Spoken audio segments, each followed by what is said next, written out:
Live from 19th century Chicago, Illinois, the 1884 Republican National Convention. As the Republican Party returns its convention to the city of its birth, Chicago has become the scene of the wildest political excitement and confusion to have been witnessed for many years. Campaign bands and parades, prodigious carrying on, whooping up and booming, and in the evening, torchlight processions and song, late into the night. Hello, gentlefolk. I'm Thaddeus Tutwiler. So glad you could join us for our special coverage of the 1884 presidential races. This election cycle began when Vice President Chester Arthur was thrust into the presidency as an assassin's bullet struck down President Garfield. Can he now secure the nomination on his own? Or will the seasoned Washington insider and third-time candidate Secretary Blaine finally prevail? Headlines of the 1800s.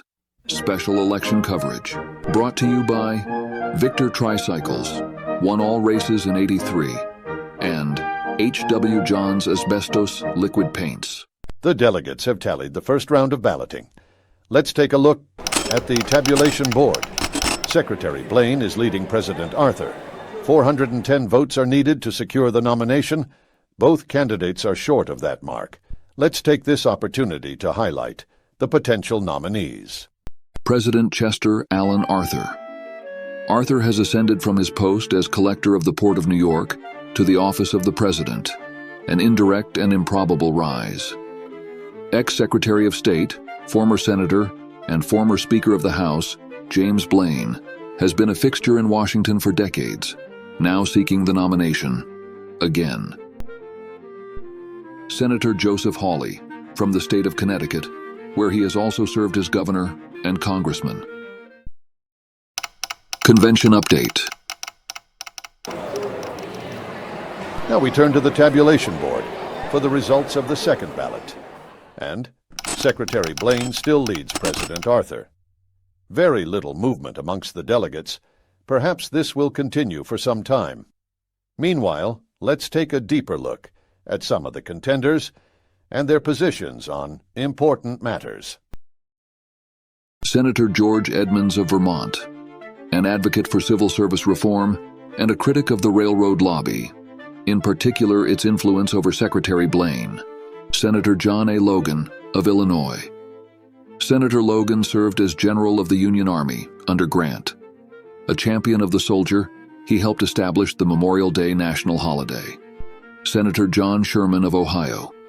Previously, Secretary of the Treasury under President Hayes, and the younger brother of General William T. Sherman. Convention update.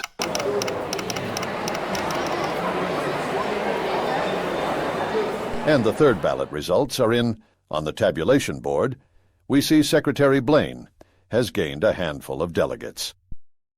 It also seems that Senator Edmunds' support is weakening. Of particular note, Secretary Lincoln has gained additional pledges. However, Secretary Lincoln indicates he is not a candidate. No, I have no interest in the nomination. Likewise, General Sherman insists he is not running for office. I will not accept if nominated and will not serve if elected. Will we reach a conclusion on the next round of balloting? Our sources tell us there is active negotiating amongst the parties. Convention update. There's much excitement on the convention floor, as a conclusion seems to be imminent. Let's join the proceedings. It's my honor to present to you the next President of the United States, the Honorable James G. Blaine.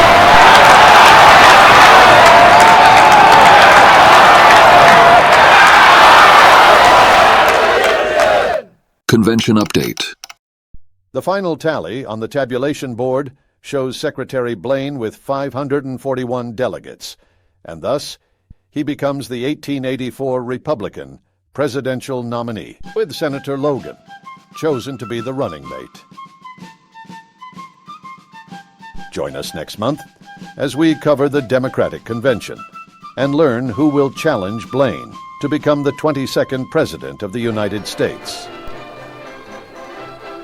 Thanks for joining our live coverage of the 1884 Republican Convention. Please like and subscribe to History PastCast.